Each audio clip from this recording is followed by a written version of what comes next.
या बातमीपत्राचे प्रायोजक आहे यल्लम्मा टेम्पल, दाजीपेठ, सोलापूर। सालाबादप्रमाणे यंदाही मंदिराच्या वतीने वटपौर्णिमा कार्यक्रम व श्री यल्लम्मा देवी व जमदग्नी ऋषी कल्याणोत्सव शुक्रवार 21 जून रोजी दुपारी 12:23 अभिजित मुहूर्तावर अक्षता सोहळा होणार आहे। तसेच विविध धार्मिक कार्यक्रमही होणार आहेत। या प्रसंगी महाप्रसादाचे आयोजन करण्यात आले। वेळ 12 ते 3, स्थळ दाजीपेठ, सोलापूर। कोरोना काळात सेवा करत असताना माझ्यावर चुकीच्या पद्धतीने अहवाल देऊन माझ्यावर एकाच कारणावरून 2 वेळा मला निलंबित केलंय, तो पूर्णतः चुकीचा आहे। तरी पालिका आयुक्त तथा जिल्हाधिकारी कुमार आशीर्वाद यांनी लक्ष देऊन मला न्याय द्यावा अशी मागणी सोलापूर महानगरपालिका वैद्यकीय अधिकारी डॉक्टर योगेश पल्लोलू यांनी केली आहे। सोलापूर महानगरपालिकेत तत्कालीन आयुक्त चंद्रकांत गोडेवार साहेबांच्या निवड समितीने निवडलेला मी वैद्यकीय अधिकारी आहे। 2014 पासून मी महापालिकेत काम करतोय।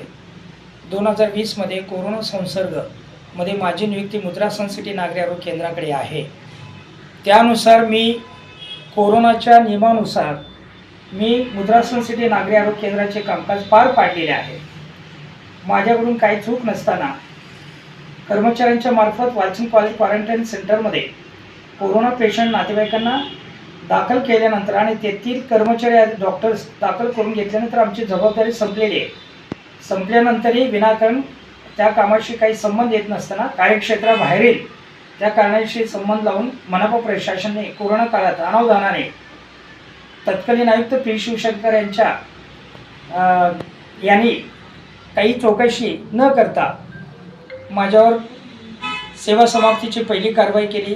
पुन्हा सभागृहामध्ये मला पेरनियुक्ती दिल्यानंतर पुन्हा त्याच कारणाने 1.5 वर्ष काम केल्यानंतर मला दुसऱ्यांदा सेवा समाप्ती केली। एकच कारणाने 2दा समाप्ती 2 वेळा समाप्ती केल्यामुळे माझ्यावर अन्याय झालेला आहे।